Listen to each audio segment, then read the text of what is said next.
Welcome back to the Philip DeFranco Show. You daily dive into the news, and with it being Monday, there is a lot we have to talk about today, starting with this. Mark Maron, Shane Gillis, and Zach Woods are slamming this comedy festival in Saudi Arabia that a bunch of their fellow stand-ups are participating in, and we should talk about it. Or because it's called the Riyadh Comedy Festival, it kicked off on Friday, it lasts through October 9th, and it has a massive lineup. You've got Pete Davidson, Bill Burr, Dave Chappelle, Whitney Cummings, Andrew Schultz, and Flagrant, Kevin Hart, Tom Segura, and the list just goes on and on. And some have already gone on stage, some they still have sets upcoming, but they're all facing some backlash right now. Because Saudi Arabia, as you hopefully know, for quite a while has been criticized for its human rights abuses, like arresting journalists, exploited labor, executions for crimes like drug offenses, and way more. Like, it's literally about to be the anniversary of when Mohammed Bonesaw is believed to have killed Jamal Khashoggi. And in fact, just earlier this year, the nation's top court there executed a journalist who had been behind bars for over 7 years. And so with all this, last week you had Human Rights Watch issuing a statement arguing that the Saudi government is using the festival, quote, to deflect attention from its brutal repression of free speech and other pervasive human rights violations. And you had them then urging the performers to use their time at the festival to urge Saudi leaders to free unjustly detained journalists and activists so they're not laundering the government's reputation. Right, but also, it's not just activists and nonprofits who are slamming the comedians. I mean, you have tons of other comedians also speaking out. Right, you recently had comedian Mark Maron speaking on this. I mean, the same guy that's going to pay them is the same guy that paid that guy to bonesaw Jamal Khashoggi and put him in a suitcase. But don't let that stop the yucks. It's going to be a good time. Full disclosure, I was not asked to perform at the Riyadh Comedy Festival, so it's kind of easy for me to take the high road on this one. And actually, this whole thing goes back to July when you had comedian Shane Gillis saying he was offered the chance to perform in Saudi Arabia, but I think I'm going to pass. Yeah. For the troops? Is it for the troops? Not for the troops. It's for the Saudis. For the Saudi princes? Yeah, and everyone's like, yeah, you should do it. Everyone's doing it. It's like, for Saudis? Yeah.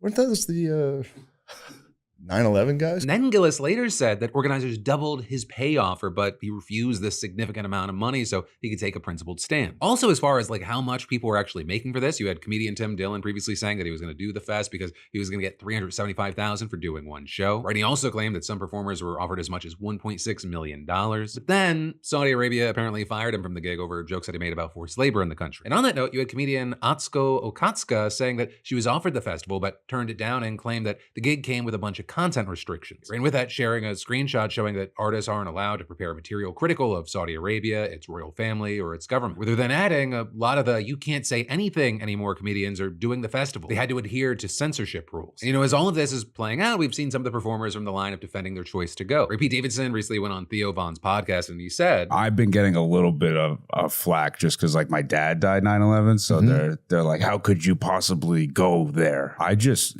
I get the routing and then I see the number and I go, I'll go. Right, and so with all this, it's not surprising that the general backlash that we've seen are people calling them sellouts. Right, some saying they think it's ironic that some of the sort of free speech warriors are among the comedians performing in a country slam for repressing free speech. If you go to the comments of the top performers' Instagrams, you can see their fans calling them out. And then, with this, as far as my opinion on the matter, I'm conflicted because there's a number of people involved in this that I'm like, okay, I'm not surprised. Right, a number of them are bag chaser bullshit artists that I was like, yeah, okay. And then also, whether you love them or hate them, you could look to people like Kevin Hart and you're like, oh, that motherfucker never saw a check that he didn't want to cash. Like, Kevin Hart would MC judicial amputations as long as it had enough zeros. And so I found myself more surprised, and I hate using the word disappointed because it's not like I'm his fucking daddy, but seeing Bill Burr there. And so overall with this, I end up just kind of wanting to know, like, what were any of the people involved here, as well as, what were any of the people that were involved in the whitewashing that we've seen of Saudi Arabia and other aspects thinking. And I think the closest thing that we've gotten to that was Nimesh Patel was previously involved in this and he ended up dropping out. He also then put out a very, what felt like a passive aggressive TikTok where he seemed to feel like he was the victim of this situation. Right, as he was also then trying to like make this false equivalency comparison to the United States and Saudi Arabia. And then in a follow-up video he made after that, that was fucked up because he said if he had gone, it would have been essentially like 20% of the money that he would have made that year. And he shows a screenshot of his back and forth with his people where he's like, hey, I wouldn't do this thing if Netanyahu asked me. It feels like a moral thing. But then also in the same video, he was like, but if it was also like generational wealth, like it was money that would genuinely change my life, I'd still probably do it. And so I don't know. I think for the rest of them, it's probably just a mixed bag of I don't care about the controversy. I'm just going for that bag. Maybe they're thinking safety in numbers or I don't know. But hey, as this comedy festival continues to move along, I got to ask you, like, what are your thoughts around any of this. But then quickly, next up in the news, Trump, the president of the United States, shared and then deleted a seemingly AI-generated video showing a magic bed that cures all illnesses, which begs so many questions, though with this, right, it should be noted, it's not something that he made up, but it's actually a conspiracy theory that's been embraced by factions of QAnon. And the idea here is that there are these futuristic medical pods known as medbeds that can miraculously cure every ailment and even regrow limbs. But for whatever reason, they're being kept from the American public by some combination of the government, liberals, the elite, and/or big pharma. And so seemingly you had Trump playing into that by posting a video on Truth Social of what appeared to be an AI-generated Fox News segment of his daughter-in-law, Laura Trump, making a big announcement about medbeds. President Donald J. Trump has announced a historic new healthcare system, the launch of America's first medbed hospitals and a national medbed card for every citizen. Every American will soon receive their own medbed card. With it, you'll have guaranteed access to our new hospitals led by the top doctors in the nation, equipped with the most advanced technology in the world. These facilities are safe, modern, and designed to restore every citizen to full health and strength. This is the beginning of a new era in American healthcare. In this first phase, only a limited number of medbed cards will be released. Registration details will be announced very soon. And that absolutely wild, some would call it crazy video was reportedly on Trump's page for up to 12 hours before he deleted it. You had Fox News having to go out and tell multiple outlets that the segment never actually aired on any of their channels or platforms. But as of recording, that's basically all we know about this whole bizarre situation. But it's still unclear where the video actually came from, why Trump posted it, and at least as of recording, the White House, they haven't responded to multiple requests for comment from media outlets. And in the meantime, with this, right, you've seen the conversation online basically being what you'd expect, right? Many slamming Trump for sharing a conspiracy theory or just thinking that it's weird. Though also you have some saying that it's actually cruel for him to post this video while he and his party are making massive healthcare cuts, right? Especially because some of his own followers genuinely believe that this is a real thing. And you had some saying things like, this comes as he prepares to let the enhanced ACA subsidies expire and is even willing to force a government shutdown to achieve it. And saying the result would be millions of Americans facing crushing premium hikes and the real possibility of losing their coverage. Right, with that, in reference to the fact that Senate Democrats have refused to back a spending bill to fund the government and avert a shutdown if it doesn't extend key Obamacare subsidies. But then next up in the news, the city of Portland, Oregon has been ravaged by war. At least that is, according to Donald Trump, who wrote on social media on Saturday. At the request of Secretary of Homeland Security Kristi Noem, I am directing Secretary of War Pete Hegseth to provide all necessary troops to protect war-ravaged Portland and any of our ICE facilities under siege from attack by Antifa and other domestic terrorists. And adding, I am also authorizing full force if necessary. Now with that, it is not technically clear what Trump meant by full force, though you have a lot of people filling in the blanks there. And that, as you have the Pentagon saying in a statement simply that it was aware of the president's directive to mobilize military personnel to Portland. And that, as you had a departmental memo signed by Defense Secretary Pete Hegseth reportedly indicating that 200 members of the Oregon National Guard will be called into federal service effective immediately for a period of 60 days. And of course, all of this, it begs the question, why? And well, Portland, it's long been a favorite target for Trump, especially since 2020 when tens of thousands of people there protested racial injustice following the murder of George Floyd. Right, and Trump, he sent hundreds of federal agents into the city with their stated purpose being protecting the federal courthouse and other federal property from vandalism. But a big thing is this time around, we haven't seen anything close to that scale. What you've had for several months are pretty small groups of demonstrators, most nights, no more than 24, reportedly camping outside of a building used by ICE in Southwest Portland. And actually, you've got the city threatening to take action against ICE for allegedly violating a conditional use permit for leasing the building that limits the number of detainees and length of time they can be held there. But in any case, clashes have occasionally broken out between the protesters and federal law enforcement at this building. And with that, you've got the New York Times reporting that the protesters chant and hold up signs when federal cars leave the building, sometimes even attempting to block the vehicles, but ultimately drawing little or no response during the day and early evening. Then they say that later in the evening, federal agents regularly leave the building to confront them and attempt to drive them away, with one protester saying they get violent, tear gas, batons, bear spray, rubber bullets, shields. And actually with that, you had a charter school renting space near the ICE facility saying they had to move out this fall, with them citing the heavy use of tear gas by federal agents and potential health risks for students. So then on the opposite side of this, you had the Trump administration attributing any violence to the protesters. And in fact, back in July, you had the Department of Homeland Security describing this ICE facility as being under siege and adding in a statement, rioters have attacked law enforcement officials, destroyed federal property, and have posted death threats at the facility. But in the face of all that, for the most part, Portland had stayed off of Trump's radar, with his attention mostly focused on cities like LA, Washington, D.C., and Chicago. That is, until earlier this month when you had Fox News airing a report claiming to show protesters wreaking havoc outside of an ICE facility in Portland. So also, notably with that, you had footage of these small, isolated anti-ICE protests that have been taking place over the past few months, mixed in with a clip from the much larger 2020 protests, which apparently misled Trump about what was really happening right now. So then you had him saying in the Oval Office the next day that Portland hadn't been on his list of cities to send troops into before, but after watching television the previous night, he may have changed his mind. Portland is unbelievable what's going on in Portland. The destruction of the city. Well, I'm going to look at it now because I didn't know that was still going on. This has been going on for years. And then with that, you had him once again spreading the baseless conspiracy theory that these protesters were being paid. These are paid terrorists, okay? These are paid agitators. These are professional. I watched that last night. I'm very good at this stuff. These are paid agitators. They get paid money by radical left groups, not radical right groups, radical left groups.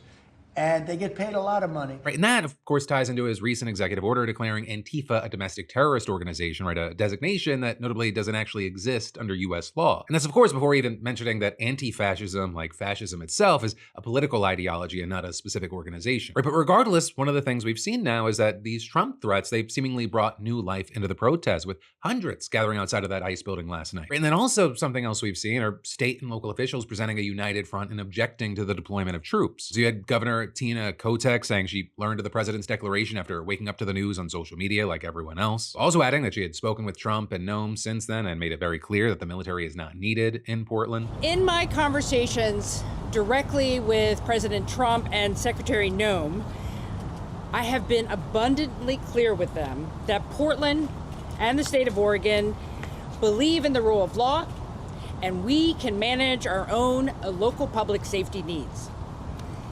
There is no insurrection, there is no threat to national security, and there is no need for military troops in our major city. Military service members should be dedicated to real emergencies. You also had Kotek urging people in Portland to not take the bait from Trump, saying any property damage or violence of any kind will get us nowhere and will not be tolerated. And then finally, you had her saying that she believed that Trump lacked the authority to deploy federal troops to Portland and that she was coordinating with a state attorney general to see what could be done. And so very quickly, we saw state and local officials suing the Trump administration over the planned National Guard deployment, and that complaint saying that Trump's characterization of Portland as a war-ravaged community is, quote, pure fiction, and adding that it appears that the president's false claims appear to be based on that single Fox News report that was broadcast earlier this month. And adding, the protests contained to a small area near Portland's ICE facility have been successfully managed by local law enforcement and do not in any way constitute a rebellion or danger of a rebellion. So, we're gonna have to wait to see what happens with the lawsuit because, notably a federal judge in California, they ruled earlier this month that the administration acted illegally by deploying the Guard and the Marines to Los Angeles back in June. But of course, with that, getting a decision here, it could take a while, and in the meantime, a lot can happen. And then we've got more to talk about in just a minute, but first, let me say, have you ever felt like your bills are plotting against you? You pay one and somehow 3 more appear overnight, like a surprise party you never asked for? Well, then your next move is PDS Debt, today's sponsor. The system's built to keep you stressed and stuck, and PDS Debt, it helps you break free and take control of your finances. Personal loans handled, credit cards covered, medical bills, they've got it all under control. They're A+ rated with the Better Business Bureau and have thousands of 5-star reviews on Google and Trustpilot, right? It's credibility you can trust. No minimum credit score, no judgment, just a personalized plan designed by real humans who understand your situation. And hundreds of thousands of people have already regained control of their money with PDS Debt. Real results, not marketing hype. And they've got you, guiding your every step, helping you climb out, take control, and rebuild your financial life. Feels like a cheat code for your money, legal and effective. If I was where I used to be, PDS Debt's where I'd go right now. And hey, you're just 30 seconds away from starting your journey to be debt-free. So get your free assessment and find the best option for you right now at pdsdebt.com/DeFranco. That's pdsdebt.com/DeFranco, or that QR code's on screen. Just scan it and take the first step today. But then next up in the news, we need to talk about Donald Trump now securing a criminal indictment against former FBI Director James Comey. And Comey was fired by Trump back in 2017, and he's since become a prominent critic of the president. And also, we're going to have to talk about Christopher Wray, who Trump appointed to replace Comey, but then quickly soured on due to his perceived lack of loyalty. But starting with Comey, you had a grand jury indicting him on Thursday. And that coming only a few days after Trump publicly chided Attorney General Pam Bondi for not moving fast enough to prosecute Comey and the president's other political enemies. He forced out the attorney in charge of the district investigating Comey and installed his personal lawyer, Lindsay Halligan, who has no experience as a prosecutor in the position. And with that, you've had the New York Times reporting that the filing of the indictment came over the objection of career prosecutors who found insufficient evidence to support charges but were overruled by Halligan. And in fact, that 2-page indictment, it was only signed by Halligan when it's very normal for these firings to be endorsed by multiple prosecutors who've been involved in gathering evidence in the case. What you had in the end there was 14 of the 23 grand jurors who heard the presentation of charges voting to indict Comey, just narrowly clearing that 12-vote threshold. And specifically, what you saw was they decided that prosecutors had probable cause to bring one count of making a false statement to Congress and one count of obstruction of a congressional proceeding. Right? And both of those counts, they relate to Comey's testimony before the Senate Judiciary Committee in 2020. The first alleges that Comey lied when he told the committee that he hadn't authorized someone at the FBI to be an anonymous source in news reports regarding an investigation into Person 1, which appears to be a reference to Hillary Clinton. And then the second, it alleges that Comey did corruptly endeavor to influence, obstruct, and impede the committee by making false statements. Right, and with that, Halligan also tried to get the grand jury to indict Comey on a second false statement charge, but that one got rejected. Still, Comey faces up to 5 years in prison if convicted. Though notably, with this, you've got a number of legal experts saying that this case is going to be difficult to prove, and it could even get thrown out of court, and they're pointing to Trump's own statements as evidence of this being vindictive prosecution. Right, and so with all this, you're seeing several current and former Justice Department officials condemning the decision to file charges on what they say is weak evidence. You also have Democratic politicians and rights groups blasting the move. Or you've got House Minority Leader Hakeem Jeffries, for example, arguing that the indictment is a disgraceful attack on the rule of law and saying that Donald Trump and his sycophants in the Department of Justice are completely and totally out of control. You also had a top figure at the ACLU calling the indictment a grotesque abuse of presidential power and adding that Trump has yet again proven his disdain for the principles that have actually made America great. And then, as far as Comey, he posted a video statement on social media saying that he was innocent and he welcomed a trial. My family and I have known for years that there are costs to standing up to Donald Trump, but we couldn't imagine ourselves living any other way. We will not live on our knees.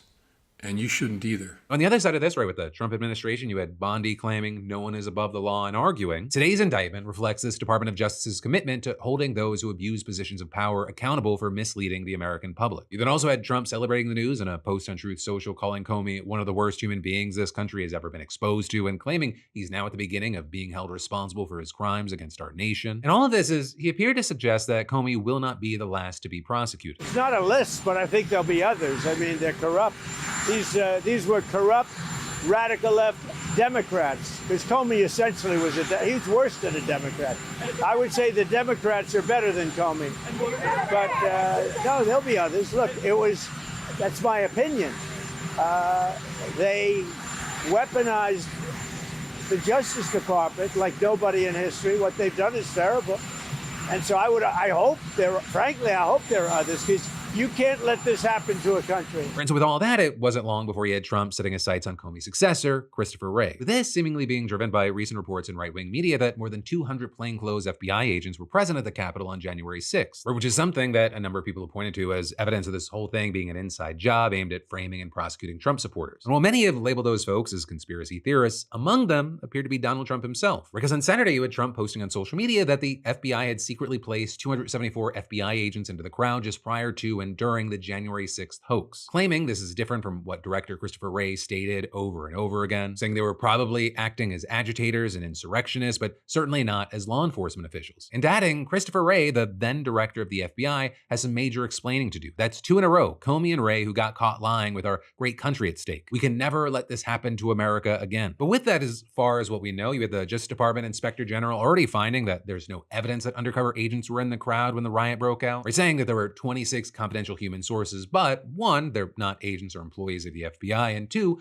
according to the Inspector General's report, they didn't tell the Bureau of their plans to attend, and none were instructed to violate any laws or participate in the riot. And then you did actually have FBI personnel on the scene, but only after the riot had already broken out and at the request of the Capitol Police, or with some also responding to pipe bombs placed near the Democratic National Committee and Republican National Committee headquarters the night before. And you even had current FBI Director Kash Patel acknowledging this on Fox News over the weekend, right, explaining that agents had been sent to the Capitol for crowd control purposes after the riot was already underway. But with that, you still had Patel arguing that this was not the proper role of FBI agents and pointing to Wray's past refusal to disclose if agents or sources were embedded within the crowd. But there with that, you have many saying it's not clear that Wray actually lied to Congress. Right? Noting in 2023, he very clearly told lawmakers that the violence at the Capitol was not part of some operation orchestrated by the FBI, but he refused to disclose if any agents or sources were embedded within the crowd. But still, you had Trump doubling down on this yesterday, saying he would think the Justice Department is investigating Wray. But for now, we're gonna have to wait to see what happens with Comey and Wray, though it's very likely it doesn't end with them. But then next up, In the news, 4 deadly mass shootings happened in this country over the weekend, and it's left at least 10 dead and many more injured. Right, and so we'll start in Grand Blanc Township in Michigan, a roughly 8,000 person community just outside of Flint and roughly 50 miles from Detroit. And at around 10:30 yesterday morning, a truck reportedly rammed through the doors of a local Mormon church before the driver got out and started shooting an assault rifle at the hundreds of people inside the church as they ran away. Right, and then a fire broke out with local police saying that it was started intentionally by the gunman who used gasoline as an accelerant, and police saying that they also found explosive devices. Right, and as far as the shooter, he was later identified as a 40-year-old former Marine and veteran of the Iraq War, and he was shot and killed by police on the scene. And so with his death, the total number dead reached 5, with 2 churchgoers being shot and another 2 bodies being pulled from the building after the fire. Right, and that as another 8 people were injured, 7 of those in stable condition, though 1 remains critical. Now with this, the police, they haven't released names of the victims as I'm recording this. They also warned that there may be more victims revealed as the investigation continues, with the local chief of police saying, "We do believe that there were people up there that were near that fire and they were unable to get out of the church." And adding, "We do believe we will find additional victims once we're able to search that, once there are no signs of a fire reignited." And also regarding investigations, you have the FBI saying that they're investigating this as a targeted act of violence, though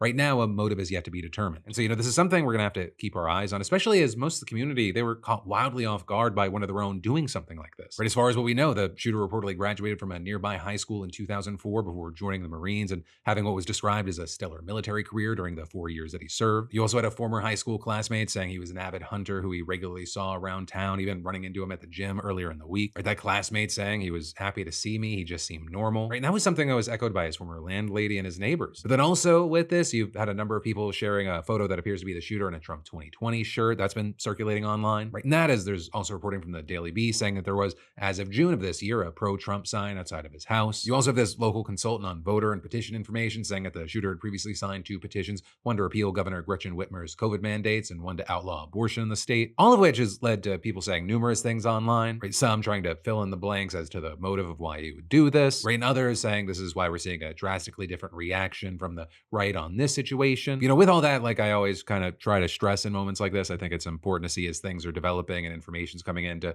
see what comes from the investigation, right? And with that, you have people noting that the shooter wasn't publicly registered to either party, and we don't have any concrete information on what his connection to the church was at this point. The one that noted this being a church, we've seen a lot of big names speaking out against violence in places of worship in general, right? And that including Texas Governor Greg Abbott, who promised to create a task force dedicated to protecting places of worship, writing on X, "The escalation of violent attacks against people and places of faith is heinous and must end." Now with that, as far as wider reactions, you had several politicians chiming in to condemn the violence, praise first responders, and of course, offer thoughts and prayers. We also saw statements from Vice President J.D. Vance and FBI Director Kash Patel calling the shooting horrific and awful. You also had Trump promising that his administration would keep the public posted with updates and saying this epidemic of violence in our country must end immediately. But also, we're not done here because, like I said, there were 4 mass shootings this weekend. So the next one we're talking about happened in North Carolina, right? Less than 14 hours before the shooting in Michigan, a gunman fired on an open-air dockfront bar in Southport from his boat on the water. And there, 3 people were killed and another 5 were wounded before the shooter drove his boat away from the bar toward the intracoastal waterway. So there, within about 30 minutes, he was spotted by the U.S. Coast Guard and arrested. And the shooter then revealed to be a 40-year-old decorated combat veteran who was awarded the Purple Heart for his service in Iraq during 2005 and 2006. And according to the police, this was a highly premeditated attack that he carried out on his own. Now, as for the victims, their names, they haven't been released yet, but we do know that one of those injured isn't doing well, with the police saying that they are clinging for their life. Also, while the motive here is still under investigation, you had the local police chief saying that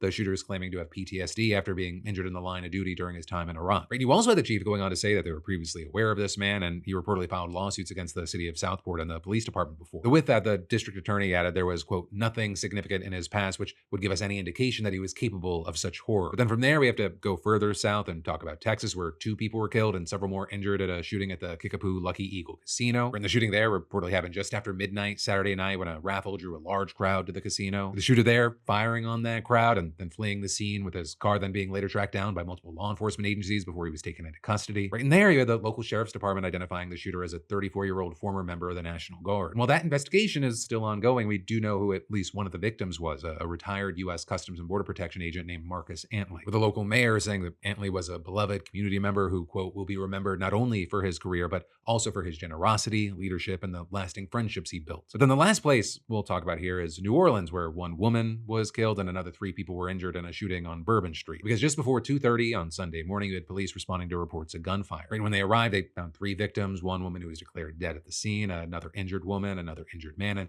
they later found another victim at a nearby intersection who had been grazed by one of the shots fired and was taken to the hospital with the other 2 injured victims, right? And currently with this shooting, the police are still looking for the shooter and trying to determine motive. But they also released stills to the public looking for information about an unidentified man that they say is a suspect in the case, right? The police also confirming that the shooting was caught on camera. So, we'll have to wait to see what happens there and also what information we get from all of these situations. You have many noting that just this year alone, this is a part of the at least 324 mass shootings, according to the nonprofit Gun Violence Archive. But again, we need to see what comes from the investigations and really all 4 of these situations. And in the meantime, for any of them, of course, I'd love to know your thoughts, opinions, and reactions. But then, with everything that we've talked about today, it ultimately has brought us to the one final thing that I want to hit on. I do think it's important because it does feel like there are a lot of people and a lot of entities out there that are pushing us versus them, left versus right. It's just a complete black and white situation of you did this, even if it's just someone drastically disconnected from you. And it was this moment from this morning where I was talking to the Bulwark's Tim Miller for a podcast I actually just put out on the In Good Faith podcast channel. And of course, as always, I'll link to the full hour in the description as well as the end of the video. But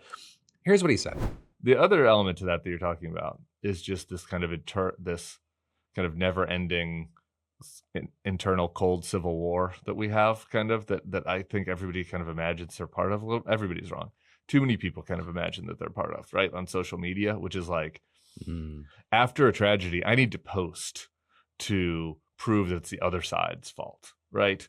Or I need to post to like remind people that like, if this one was my fault, like there's actually been more that's the other side's fault, right? And my point is kind of like, that is an unhealthy way to think just individually. People should stop doing that. But also, like, you can't live as a society like that. Like, we have to be able to live together. Like, Tyler Robinson was not on my team. Like, this guy that shot up the Mormon church in Michigan, who apparently like wore a Trump shirt. We'll see exactly what the details are. But like, that guy was not on Ben Shapiro's team. You know what I mean? Like, just because they both voted for Donald Trump in 2020. We need to all live together in a democratic society. And if we treat the people on the other side like their worst example is representative of everybody that voted for that person, well then it's kind of rational for some people to start thinking that we should have a civil war. Well, it brings us to the end of this video. You've got even more just a click away. You've got my brand new full podcast with Tim Miller right here. We covered a lot. It gets spicy at times from Tim, as well as your newest Philip DeFranco show they haven't seen yet right here. I've even got links in the description for both if you want to get filled in on Spotify, Apple Podcasts, YouTube, or wherever. But yeah, thanks for watching. I love yo faces, and I'll see you right back here tomorrow.